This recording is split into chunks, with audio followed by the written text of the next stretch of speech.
Welcome to the Veritas Forum, engaging university students and faculty in discussions about life's hardest questions and the relevance of Jesus Christ to all of life.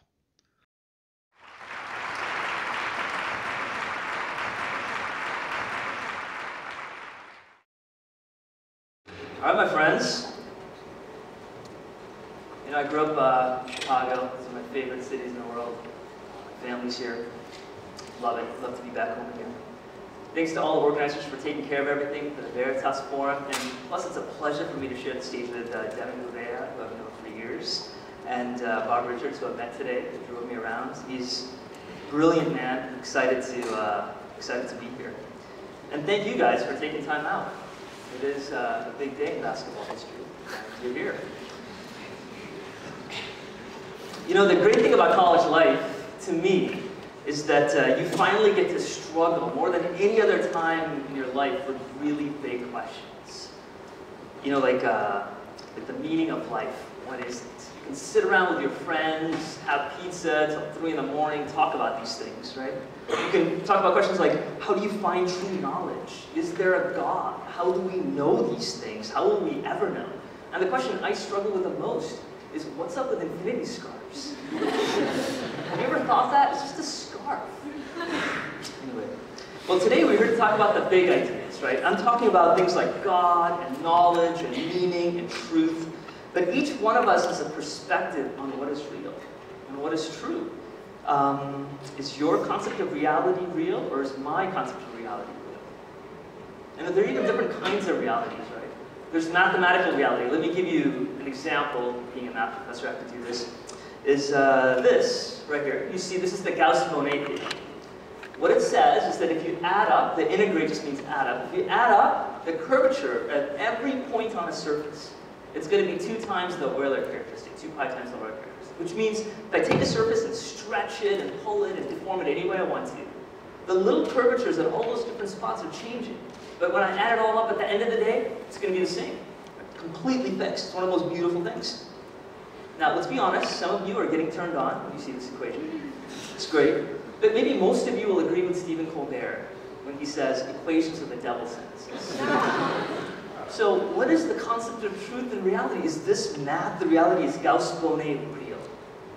Then we also have physical realities, the notion of the universe and how it works. So here's something that Stephen Hawking wrote in his most recent book, The Grand Design.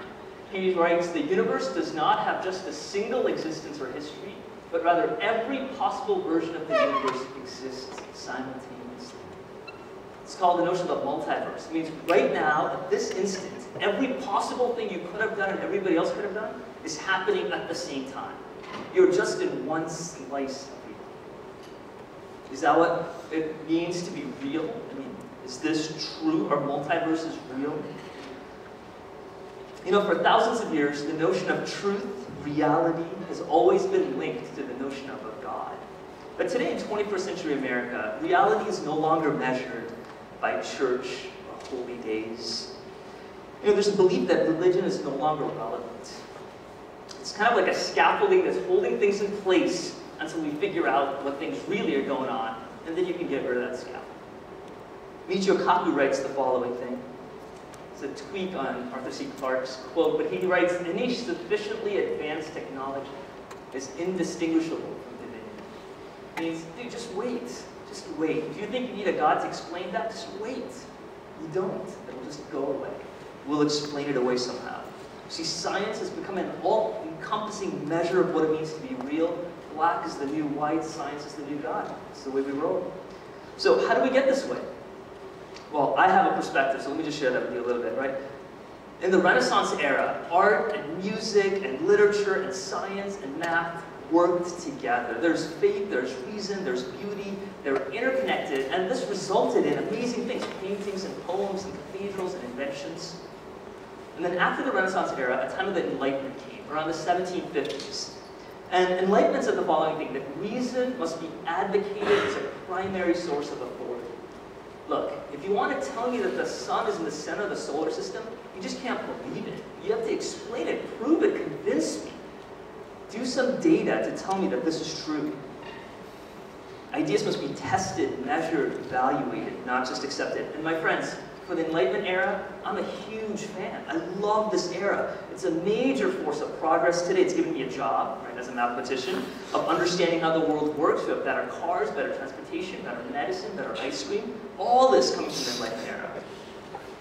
But I think it's been taken to an extreme today. See, I think today we try to explain everything through science. Bertrand Russell, a great philosopher and mathematician, he wrote the following thing. He wrote, whatever knowledge is attainable must be attained by scientific methods. And what science cannot discover, mankind cannot know. See, we're putting all our chips in the science bucket. See, one of the major consequences of this enlightenment is something called dualism. Let me give you an example of dualism. During the Renaissance, there was math and art, faith and reason, religion and politics, the unmeasurable and the measurable. Let me just explain about the religion and politics thing for a little bit. Religion is sort of how you answer the big questions of this world. And politics is how you address it in day-to-day stuff, like traffic laws, divorce laws. And of course, the way you think about the big questions is going to impact the way you think about the little things. In the Renaissance, these kind of melded together. And the Enlightenment era came in. They didn't say you have to pick one or the other. It says it has to actually be one versus the other one because of dualism.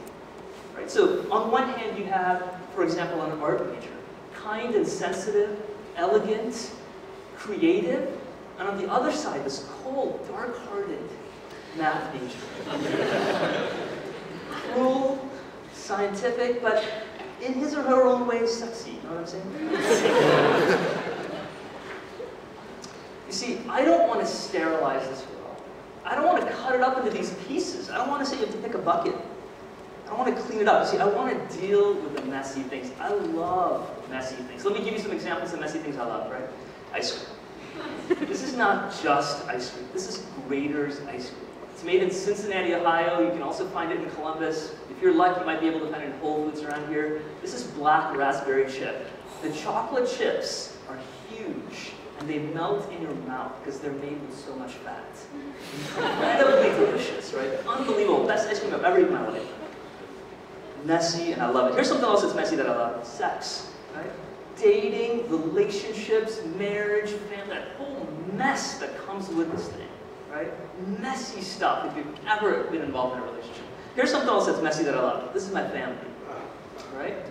So it looks great, right? From the outside, beautiful, smiling, happy. But let me explain to you a couple of details. First of all, detail number one, my wife is not Indian, right? That's the first thing you guys should notice. And she'll tell you the following thing about this messy marriage. She'll say, try to marry people that you can get along with easier, right? That's one of the systems that people have developed over the years, because it's going to be tough. Marriage is hard enough as it is. And if you marry somebody outside your race, it's going to just make your life a little bit harder. So, tough marriage, right? Different cultures putting together. And if you think that's messy and messed up, and you have those two on the right, that one on the left, those guys are messed up. What's their identity, right? What are they thinking about? How could they hold life together in their hands? And then if you think that's crazy, we have that little one here. Here's a zoom-in picture of her. This is my angel girl, my dream girl, right? Light of my life, but she's a girl, we got blonde hair, blue-eyed. What identity does she have? She does not look like her parents. Her brothers and sisters are weird, right? This is the kind of mess that she has. But my friends, I wouldn't trade any of this mess, sex, family, ice cream, for the cleanliness of anything else. It's this messiness that makes life awesome. See, what I want is a model, I want a theory, I want a story that can handle the full mess of life. I'm totally ambitious in what I'm looking for, right? I don't want a theory that only looks at the measurable things of the world today. I want a theory that can handle all of the things of the world today. Things with big ideas like justice and beauty and relationships and significance. I want something that makes sense of everything. You know, why is it that Victoria's Secret doesn't sell clothes using scientific data analysis? They sell clothes using beautiful, naked women. Because we love the physical. Why do we go to concerts and watch sports? Well, maybe not all of us right here watching NCAA, but because we look for shared experiences, right? We want to root for this team. We want to have a bigger identity of who we are, fit into something bigger. And why do we listen to, or why do people care about Oprah and Deepak Chopra and listen to music and care about mysticism? Because they thirst for something bigger, thirst for meaning beyond these walls. And why does your heart burn when you watch 12 Years a Slave or The Godfather or The Matrix? You know, when Neo walks into the metal detector, It goes like this, covered with guns, and he takes over, rescues Morpheus. Why? Because you want retribution, you want justice to happen. See, which story, which model, which theory best explains all of these unclears? The Enlightenment viewpoint says everything can be understood by science alone. With enough time, Russell says, with enough time, Ichikaku says, science will take care of it all.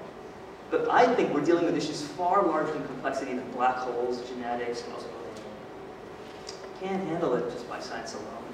My friends, let me be really careful. I love science. I think it's a wonderful tool to find patterns in this world today, to make amazing predictions for us. But it's not equipped to handle the full mess and complexity. To me, science is just one language. It's just one tool in a toolbox. This is why we need other disciplines. This is why we need writers and philosophers and theologians and musicians and artists to capture, express, understand the immensity of this world. And science does not have a monopoly on reason and logic. Oh my goodness, not true at all. It certainly doesn't have a monopoly on truth and reality. Not at all. That's what you're here in Chicago for. Learn these other disciplines. See, believing science is the only language of truth is an incredible leap of faith. To me, that's as large a leap of faith as a belief in a God.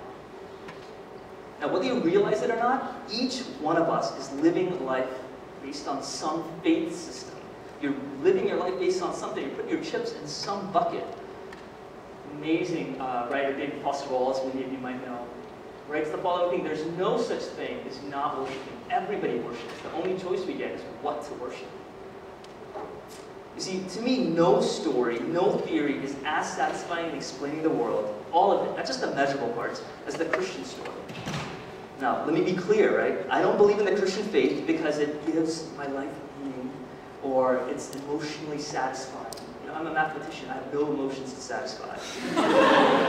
The reason I believe in physics, the reason I believe in existence of forces and particles that I cannot see, is because it best explains the physical world. It's not because physics makes me happy. And the reason I believe in the Christian faith, that the reason we have brokenness in the world today is our separation from God.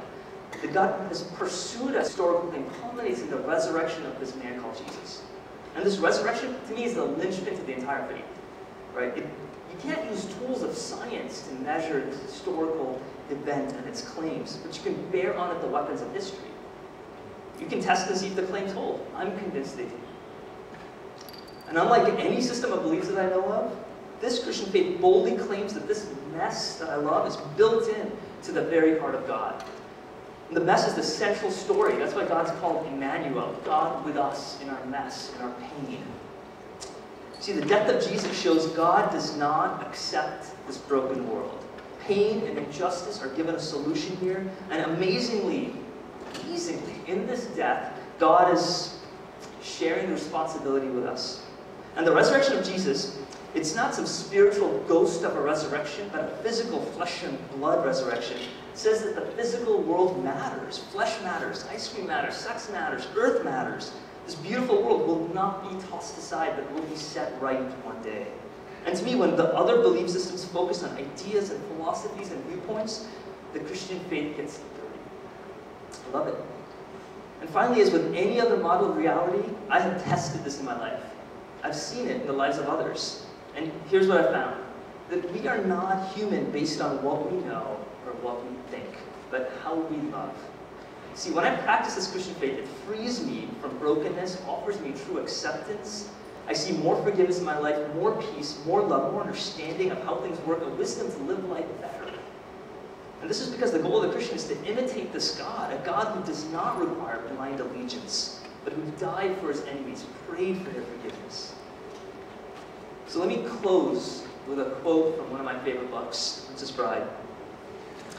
It says the following thing: life is pain. Anyone that says different is selling something. You see, there's no quick answers to deep questions.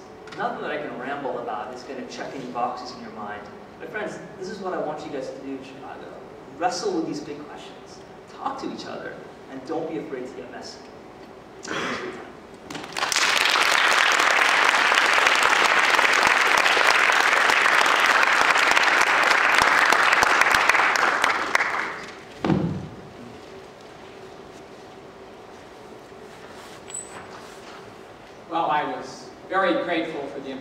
to speak to this group, if slightly abashed by the whole thing.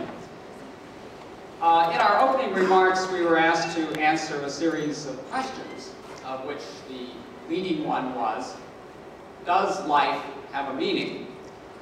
Which sounded to me like a bit that may have come from a Monty Python film. I'm not positive I can answer such a broadly abstract question for two reasons. I'm unsure of what life means, and I'm also unsure of what meaning means. That is to say, I think I can talk about, does my life have meaning? And if meaning indicates activities that are of value and life-enhancing, then I think I can say something about that. Like Aristotle, an individual, I presume, who is known to many people in this room. Like Aristotle, I prize love relationships, which, for the philosopher, fall under the rubric of friendship. And I count many students and colleagues I've dealt with over the years as friends. Being at a university like Chicago means that you get to discuss important questions with very smart and bright people, especially students, who often quite surprise you with their ingenuity and talents. When I get an essay from one of my students that's well-crafted and insightful, there is really a deep aesthetic pleasure in reading such an essay. I have to admit, given the numbers in my class, I'm a bit daunted sometimes by the quantity of essays, but nonetheless, I get a sufficient number that really are the kinds of things I often wish I would have written. Now, not everyone finds delight in the academic life. I do. My area of concern is the history and philosophy of science, especially Darwinian biology, which is an achievement that has had a tremendous impact on modern science and certainly our cultural lives more generally. If you're a historian and philosopher of science, you're interested in what makes the enterprise of science so effective and sometimes rather defective. Science, I believe, is the best example of knowing. John Dewey claimed that good scientific knowledge is simply good knowing, and stop. I think one can have a more narrow understanding of what science is, and I presume this is going to be a topic of our conversation a little bit later. But good knowing simply consists in minding logical principles and requiring firm evidence for any putative knowledge claims. Science is simply the more methodical cultivation of reason, which, as I think most of us know here, has led to great intellectual monuments, the works of Aristotle and Newton and Kant and Darwin and Einstein, and the children, as it were, of these great minds. I do believe that science offers a touchstone by which other cultural enterprises might be tested. Such enterprises as religion. In the past, mysteries about the universe that have not yet yielded to science were often explained as the result of divine agency. But as those difficulties finally fell to the application of reason, other mysteries arose that would be assigned also to supernatural intervention. Certain physical problems that even Newton thought his system of physics couldn't explain, he reserved for the divinity to be explained by God's action. But then, in the course of time, both Kant and Laplace offered solutions to the problems that Newton had identified. And so the God of the gaps moved on to deal with, among other things, the origin of species, where intelligent design theorists these days are gambling in the fields of science.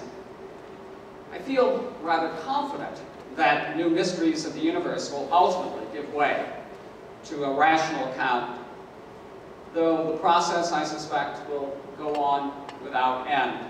New unsolved problems will always arrive which require the application of systematic intelligence to try to solve them. The world is a mysterious place. The universe is a mysterious place. But I think those mysteries, at least it is my faith, maybe even a religious faith, that those mysteries will ultimately yield to the application of human reason. When the question is put, does life have a meaning, I suppose that what's being asked is, do human beings generally have a goal beyond science, beyond life, that is, beyond human life, a goal specified by Christianity or other religions? My own outlook has been formed within the embrace of science, though I'm somewhat dubious about the claims of religion, though I know those claims quite well. I was raised as a Roman Catholic. But when I look at the various religions, I think their doctrines, I hope you'll forgive me, are irrational and absurd. Can anyone really take seriously a religion that claims a farmer in upstate New York had golden tablets delivered to him by the angel named Moroni, and to whom was revealed the doctrine of plural wives, revealed rather conveniently, I think, after he had seduced his servant girl? Concerning Christianity, Darwin once remarked, "I can indeed hardly see how anyone ought to wish Christianity to be true. For if so, the plain language of the text would seem to show that the men who do not believe, and this would include my father, brother, and all of my best friends, will be everlastingly punished. And this," Darwin said, "is a damnable doctrine." The doctrine of heaven and hell, which most versions of Christianity espouse, as does the Muslim religion, simply seem to be absurd and are contradicted by the very notion of a good and loving God. C.S. Lewis, in his book Mere Christianity, attempted to defend a stripped-down version of Christianity. Christianity essentially reduced to a moral doctrine, namely that each individual is intuitively aware of the moral law. I happen to think human beings, by and large, are intuitively aware of fundamental moral principles, but not because those principles have been deposited in the human soul from afar. Rather, they are, I think, the product of our evolutionary history. A Darwinian account of morality strikes me as simply much more likely. It proposes that we have evolved as social creatures, and that the requirements of sociality demand cooperation, concern to aid one's family or others in our society who may be in need. The principle of altruism that natural selection has seared into the human breast is one, I think, that, at least at one level, is pure. To aid another, not because you expect some reward in the afterlife, which, for my money, is nothing but a selfish motive, but because it's a duty. Kant argued that the highest principle of morality was the categorical imperative, which holds in one of its versions that you should treat yourself and others not as mere means, but as a community of ends. I also believe that Darwin discovered the origin of that imperative. He explained what we think of as evil as well, not as the result of the history of a prelapsarian temptation, but as the result of the history of our evolution. It's evolution that produced what Kant thinks of as the only unqualified good, namely a good will.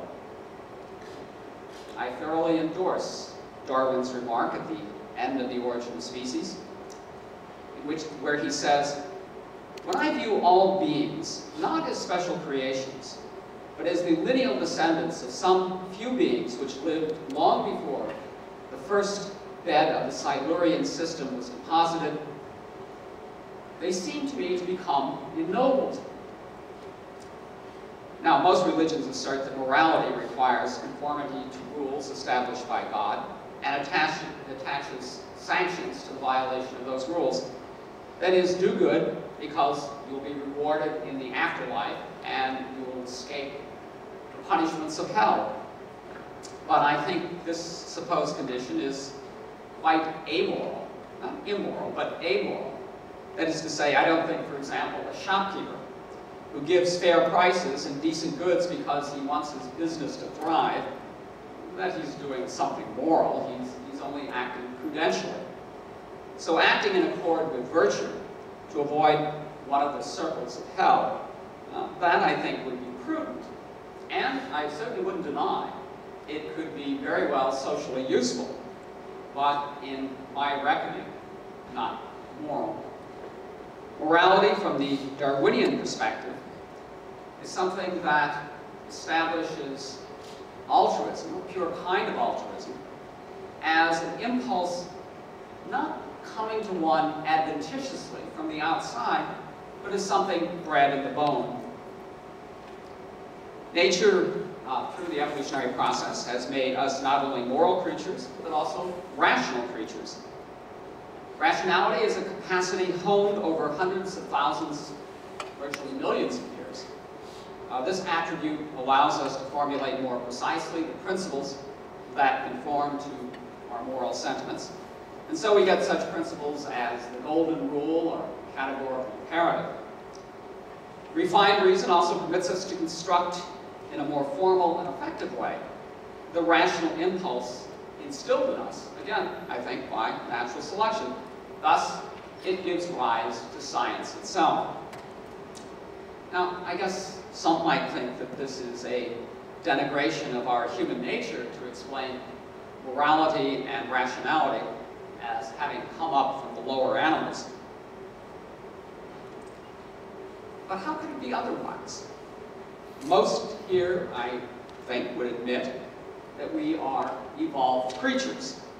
Those traits most distinctive of human beings, morality, rationality, must therefore be accounted for by using the same conceptual tools as we account for traits of organisms in the rest of biology.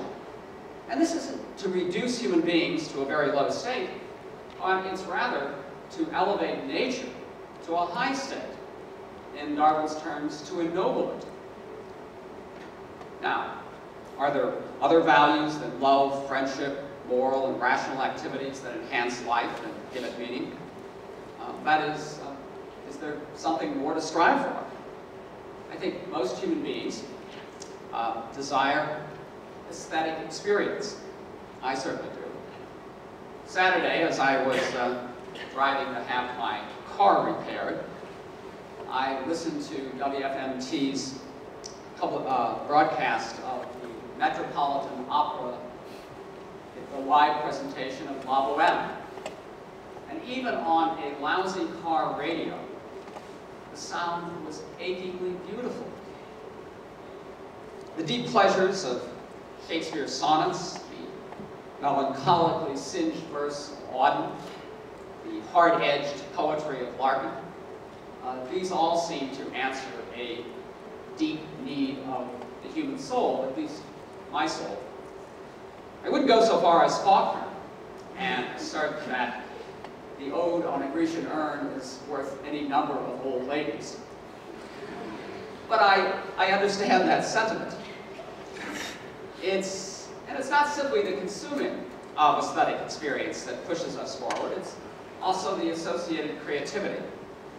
Creative action, whether it be physical sports, like that going on this evening, or intellectual sports, something everyone in this room engages in most of the time during the week. These things, when done well, certainly have an aesthetic character. Kant believed that the same aesthetic pleasures that attend the experience of the delight in beautiful objects is also that same kind of pleasure that led the creator of art objects to produce the kind of works he or she has.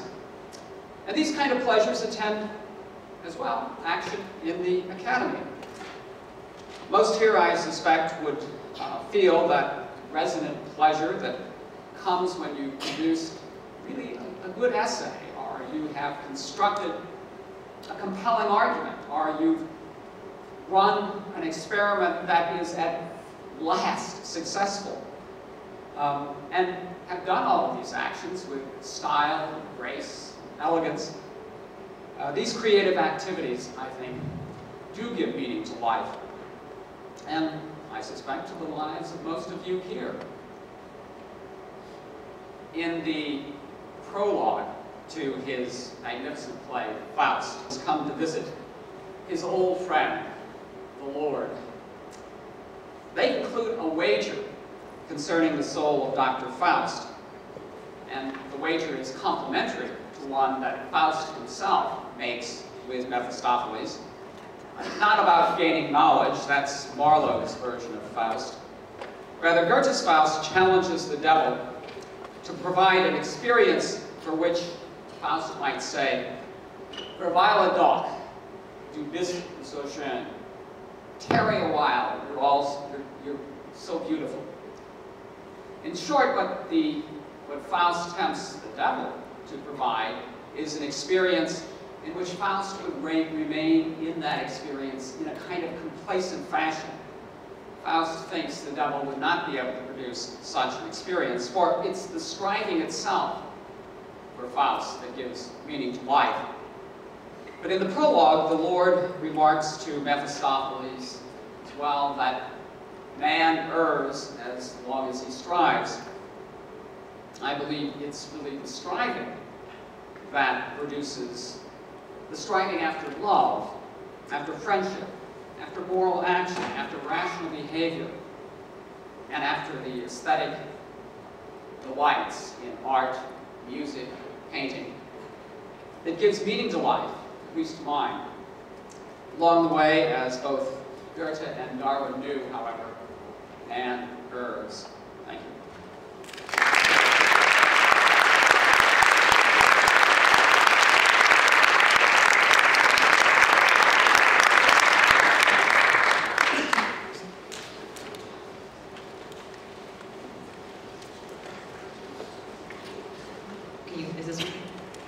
Thanks to both of our presenters for very stimulating opening comments.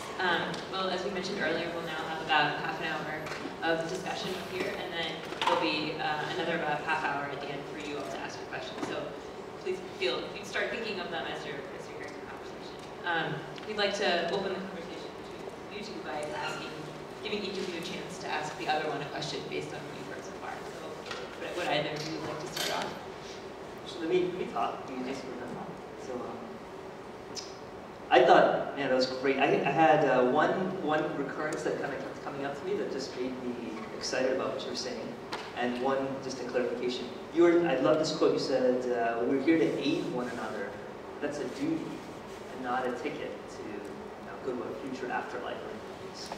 And I agree very much. I think in the Christian faith, if you think of it as a ticket, it's in fact the whole point of the faith is to realize it's not a ticket to heaven or whatever it is. But related to that point, this is the question I have, which was this question about heaven and hell that you were asking, and you were saying how it contradicts this notion of a good and loving God. And I think the concept of heaven and hell is kind of too big to broach. But I did want to ask you this following question. I always thought, and I still believe, that this concept of somebody who's loving and somebody who's wrathful actually go hand in hand really well. And what I mean by that is, if I love my daughter, and if somebody hurts her, I would have wrath towards the person who's hurting her. And the opposite of me not loving her would just be indifference, that I wouldn't care. So, to me, when I think about a wrathful God or a vengeful God, I think of a God like that because he loves so much. In other words, because he wants a just world, because he wants to set things right. How do you see it? I'm just curious to know, because that's when you said that, kind of brought some red flags in my head. So.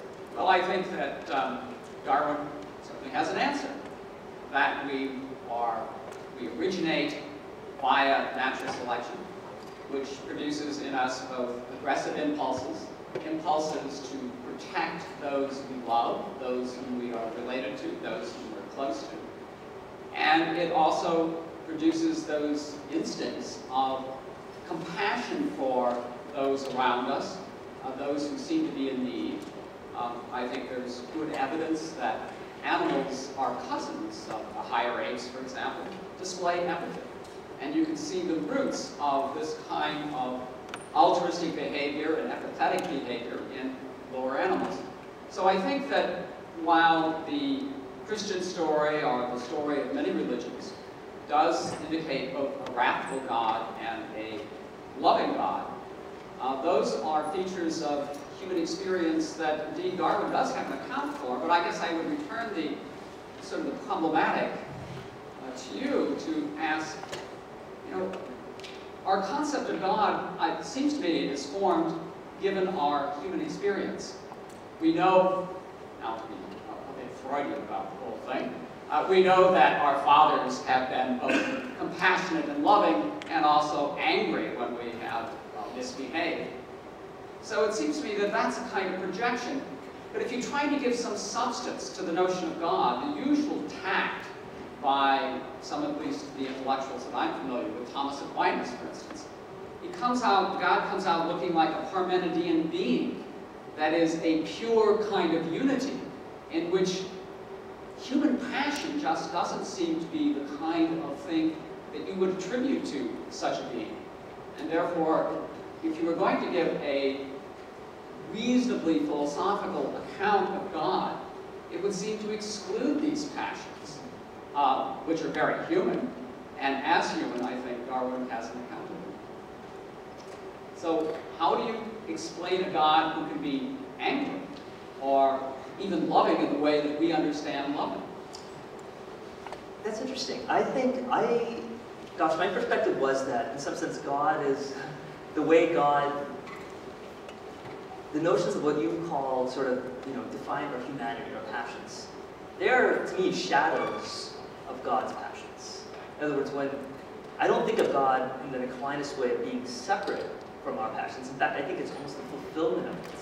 I think it's, when we feel love, when we feel joy, when we feel hatred, anger, jealousy, desire for justice, we're getting a shadow of what God's feeling. We're getting a shadow of His passions.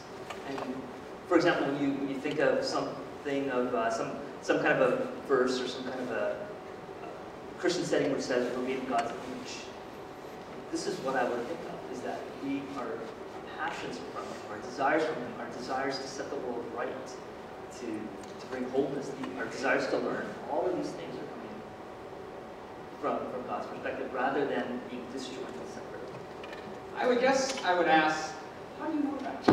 Yeah, I mean, this is the issue, I think, that we've come together to talk about. I mean, one can imagine these things, but I think if you're making a knowledge claim, which I presume you are, knowledge claims require evidence. They require a kind of logical coherence. And I guess I find in these notions of a God who can have passions. Passion means suffering. That is something that is happening to the being. But again, most of the concepts of God that I'm familiar with simply preclude that as possibilities. So I think you have given an inspirational account of maybe your love and anger, mine, but it doesn't seem to me to be a realistically grounded account. I mean, that's great. One thing that excites me about the Christian faith, that the reason I'm willing to put some chips on the table there, right, in terms of this belief, rather than being a secular humanist or some other faith, is that part of it is historical. There are these historical claims made about how God did interact with the nation of Israel, that culminated in the life and death of Christ. So part of it is there, right? So that there are some things you can test through the tools of history. And the second thing is, especially what you were talking about in terms of God understanding these passions, in fact, the punchline of the faith is the life and death of Christ. That is, that God came and bore humanity's sufferings. He actually experienced what we experience. Well, you say it's a historical event, and I'm perfectly willing to agree. I think the evidence is fairly clear that an individual, Jesus Christ, was born and died, that he had followers. Many rabbis had followers. He was, after all, a teacher, a rabbi. The doctrines that he suggests that we find, for example, in the New Testament, I think are morally inspirational. They're the kinds of doctrines that one would wish that more people followed. But simply because he preached them, and simply because he existed, that's not evidence that he is a divine creature. Absolutely. He's a very, presumably, a pious man. He was a righteous man, and offered a kind of model for emulation. But the further claims just seem to be unsupported. I'll say a couple of things. You're right, there are volumes written about these things, but let me just give you a couple of snapshots. One is that I think that Jesus is actually crazy, right? I mean, in the sense that, let me just, before we start quoting too much, just explain to you what I mean by that is, I don't think he ever... Careful, the Inquisition is right now. I don't think he ever made these claims, I don't think he ever made these moral statements without a hook. So, for example, there's several times where he would go around saying your sins are forgiven. And in the Jewish culture, I mean, maybe to us it's cool, right? Don't worry about it, your sins are good, right? But in the Jewish culture, no one had authority to forgive sins but God. And so there are numerous times when he was making these claims, he would actually claim the status of divinity. And it's not just these small concepts. It's, if you read Scripture, especially the New Testament, the Gospels from a Jewish mindset, you realize this guy is making claims that you should not allow a normal person to make. So that's part of it in the sense that I don't think he's on neutral ground. I don't think you can just simply accept him as a moral teacher. You can reject him as an idiot, which is fine, or somehow a lucky idiot. But let me just go to the flip side. It's not his existence that I believe that the faith needs to be put in, as you were saying, because most people would agree that there's a guy, Jesus, in the time of Nazareth who lived and died. But let me give you just a few reasons why I'm excited about the resurrection. So what I mean by that is if he died, the Jewish faith would say Jesus existed, he claimed to be Messiah, and he's dead. The faith of Islam, the Muslim faith would say Jesus was born, he lived, and he never died. And the Christian faith says he died, and then he also resurrected. So there are these amazing competing claims. And here are a couple of things. One, as you were saying, there were several messiahs at that time, during that generation. Here's what happens every time a messiah died. The followers, which Jesus had many of, would always go and pick his brother to be the messiah.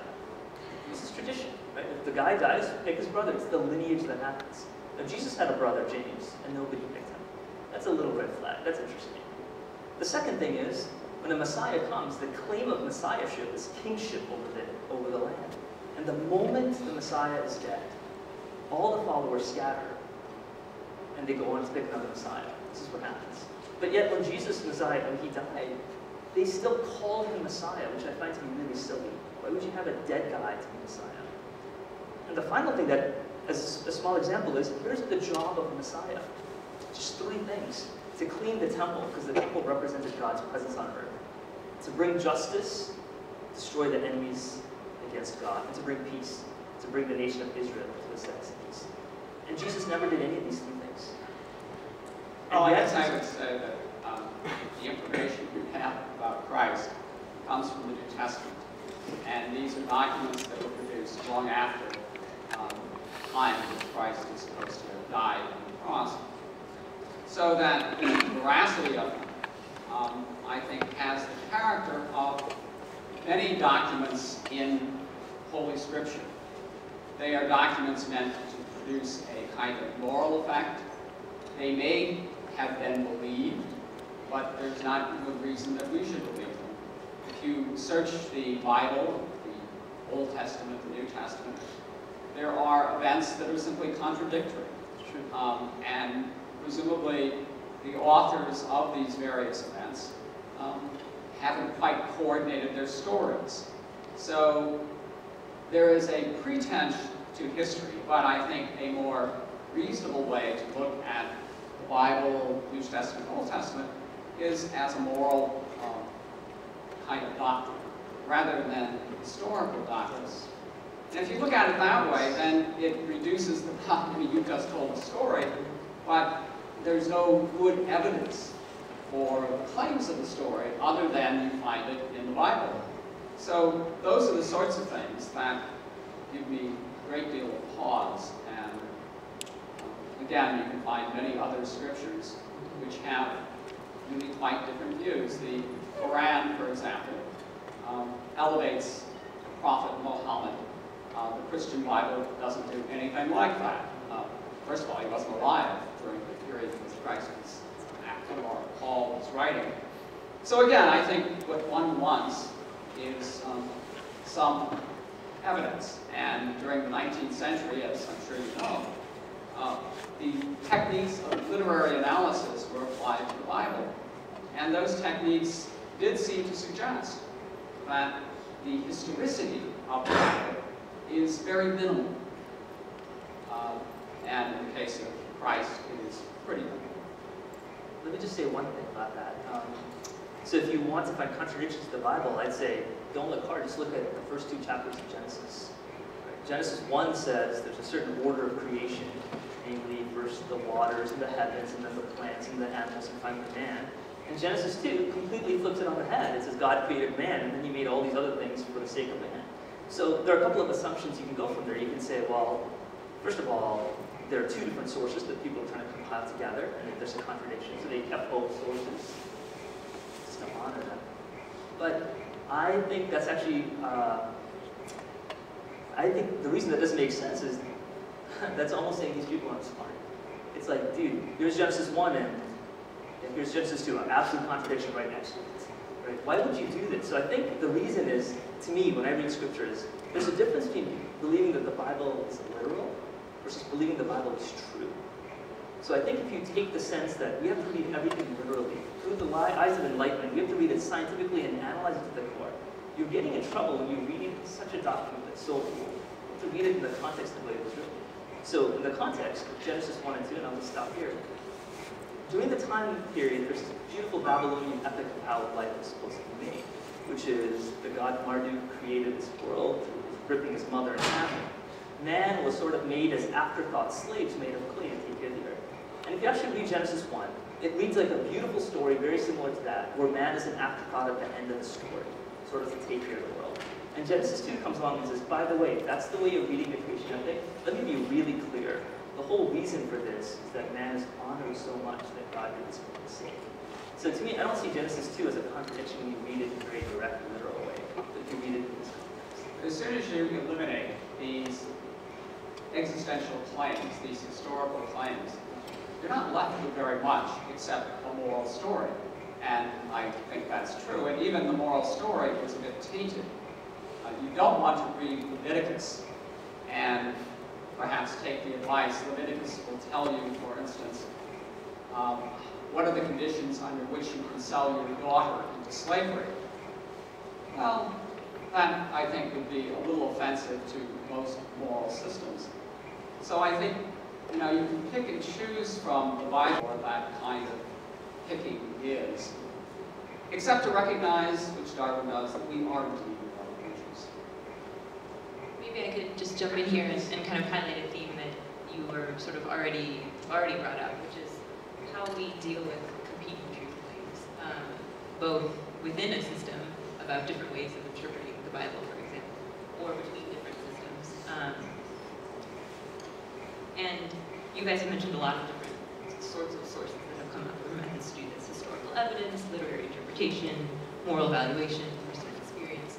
So I guess I would just ask you to just reflect a little bit more directly on those ways that each of you have for evaluating these kinds of truth claims, and in particular about whether conflicts about scientific truth claims and religious truth claims, whether there's sort of different procedures for evaluating them. Or do we have the same tools that we apply in both of these kinds of cases? How do we kind of chart our way through all of these claims without throwing up our hands and saying, we can't hold on to anything? Well, I guess I would say that the notion that science is only one way of knowing conceives of science rather narrowly. If you conceive of science more generally, as, for example, John Dewey did, that it's really just good knowing. You ask what goes into the notion of good knowing. And it is logical coherence. It is appeals to evidence. And if you think of science in those terms, it seems to me it is pretty ubiquitously applicable to all areas of human discourse. And I'm not sure what it would be about. So I think it's a kind of safety measure to say that, well, science engages in one kind of knowing, but there's yet a separate kind of knowing that religion engages in. But that walls off any possibility of conflict. And it seems to me that is really a diminution of religion itself to try to defend it in that way. That was Stephen Jay Gould's move to try to protect areas of these two activities and say that they're different parts of different magisteria. I have no idea what that means. But it certainly means trying to wall them off one from the other, and I just don't think that's a good procedure. I agree absolutely that to make clean lines between scientific claims and religious claims is dangerous, because then what right do you have to even talk about one? You can sort of make up whatever you want in the other one. But having said that, I think the kind of things that excite me about big questions, namely if you talk about God, big G, any kind of these things, is things that we can actually talk about in history, right? Things that happen. In other words, if you just have theoretical, metaphysical answers to questions without it actually intersecting our world, then I find it really hard. So, for example, historical things make sense, or things about how this God, or this faith, or this religion talk about issues of the world. You see problems, and you see struggles, and you see issues. Are they addressing it the right way? Does that set of answers make sense in this context? So, to me, the intersection of, if you want to take those two matches here, the intersection of heaven and earth need to be there to make sense of those claims. But, well, I guess in order to make sense of the claims, that many of the claims, I take it, of religion then are dispensable. Again, I don't want to insult anyone, but I mentioned the Mormon religion. And it just seems to me that no reasonable person can simply endorse that. I mean, it's absurd. And I think a lot of the claims, the notion of heaven and hell, I mean, what does everlasting punishment mean? I don't know. Is it the body will be burned? Whose body? My body when I'm 10 years old, my body when I'm 50 years old. At what time? My body lies moldering in the grave soon enough. The worms are going to consume it. The birds are going to consume the worms. And somebody else is going to shoot the bird and have it for dinner. And it will be part of that person's body. So which body is going to suffer the pains of hell or a bad dinner? Yeah, I mean, just putting that question aside just for now.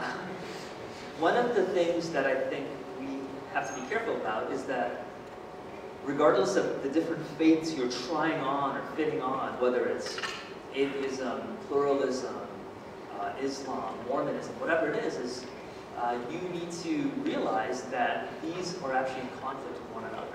Right? So I think this concept of pluralistic notions that you bring up, Devin, is that sort of whatever works for you, my friend, right? That notion, to me as a mathematician, doesn't make sense.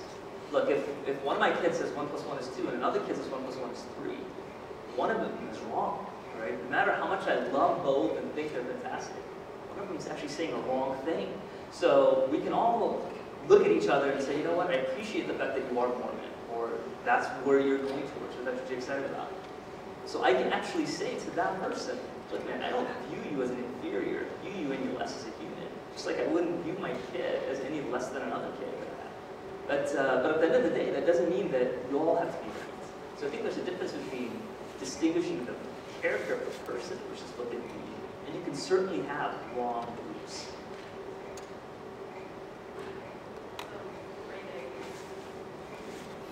Hello? Sorry, it takes a little bit of time to wake up. So I think what you just said is a preliminary answer to this next question I have, which is just advice for people who are not yet committed to one belief system or another, or who have been committed and are not sure Both of you have very openly told us about your commitments, which is very helpful for us to evaluate our own. But for those of us who might be in more of a state of confusion, what can we do? You've given us a suggestion. Okay, recognize that there are real conflicts, and that you can disagree with someone without saying that they're not a valuable person. What other sort of rules for engagement or thoughts for navigating this would you? Well, I think the students here have the means for that kind of navigation. A visiting professor from Oxford who spent a year here and was introduced to the curriculum, and the graduate curriculum, thought that it was a wonderful way of getting an education at the University of Chicago to be able to tell when somebody else is speaking pure rot. And I think the kind of education, a humanistic kind of education that students get here, that is, they get introduced to the sciences, particularly those who have a humanistic bent, have to do some science, and those in the sciences have to write essays, read poetry, do history. That's the kind of thing that allows one to test one's beliefs and to begin to formulate a view of the world. So if there was any advice, I would advise you all to go to the University of Chicago. Yeah, we had dinner together. You were telling me about the core needed here, and I thought it was absolutely fantastic. I agree that there's just, wholeheartedly about being well-rounded. And I think one of the reasons I would, just on an aside, to be well-rounded is, I think it's, especially for a school like Williams, which is a liberal arts school, which is not to do for the short run, but for the long run. Right? In other words, you might not have the dream job when you graduate from Chicago, but you will have an amazing wine conversation when you're 40. And that's important when you're 40, trust me on it, right? Because you'll be able to connect ideas that everybody around you, in your firm, in your practice, in your academic circles, won't be able to connect. Because you've seen things in different ways rather than just intensely deep in one particular way. And I think that'll actually help you understand where somebody who could be a Mormon is. I mean, I'm agreeing with you about the Mormonism, right? Because it doesn't make sense to me, but at least you might be able to say, you know what? Now, at least from your perspective, I see that now a little bit. I see why that would appeal to you or why that doesn't make sense to you. But you can have more of a living conversation. But going back to understanding sort of other people in this pluralistic setting, I just want to say there is, at the end of the day, a notion that is different when you talk about things that are the unmeasurable, right? So when we say there could be a God and how has he interacted with us and how can we know him, those are intensely hard, difficult questions. It's the concept of knowledge, epistemology. And I think the same tools that we use, all that Dr. Richards is talking about, literature, linguistics, science, arts, music, those tools are beautiful to understand us, but they might not be the only tools needed to even think about something that's unmeasurable. So just have an open mind towards looking at those things. Use the tools you should cook with it, but think about some other possibilities. So in the spirit of keeping open minds and rigorously investigating our positions, we'd like to close out this segment of our evening by asking each of you what, if anything, would cause you to change your mind about the convictions that you hold. Well, one thing would make me change my mind if the angel Moroni came down and offered me the golden tablet. I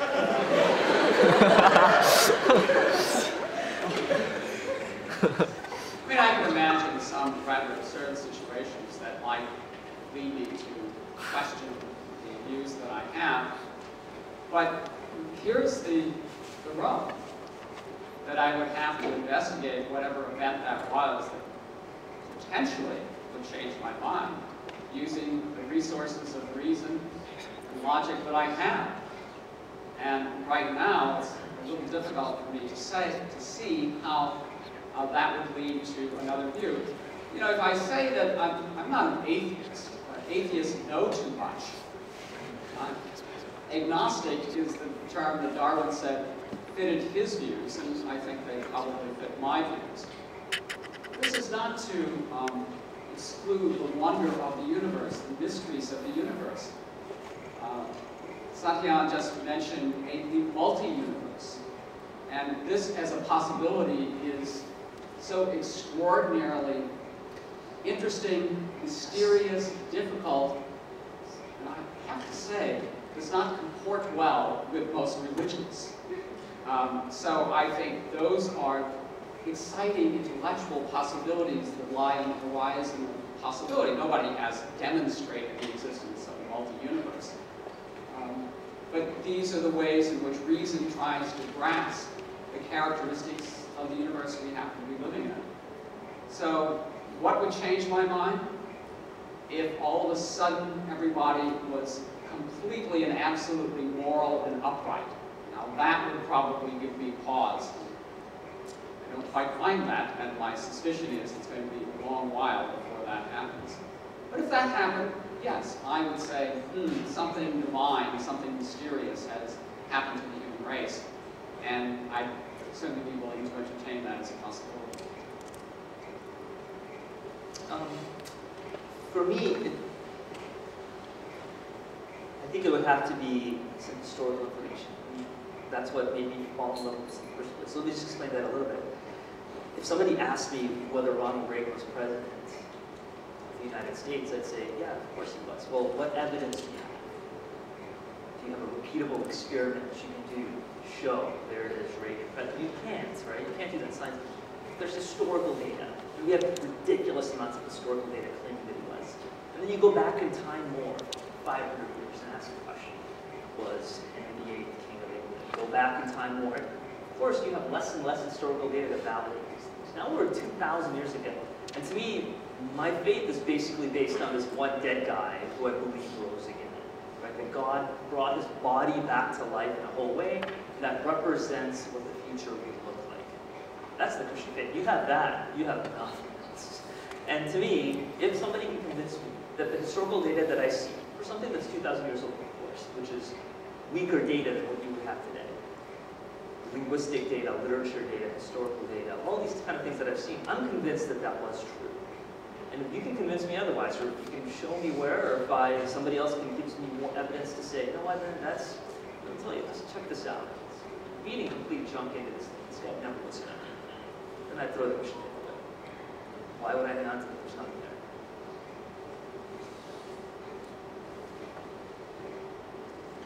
All right, why don't we thank both of our presenters again.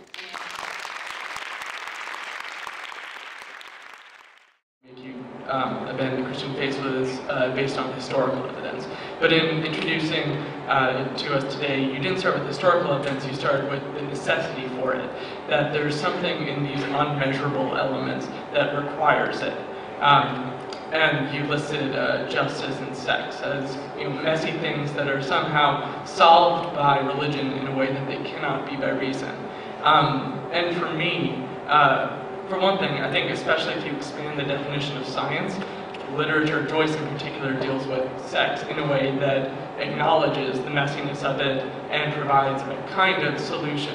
And justice, we struggle with that from Aristotle to Kant, and if there is a solution in religion, I imagine it's something like, there will be absolute justice for everyone.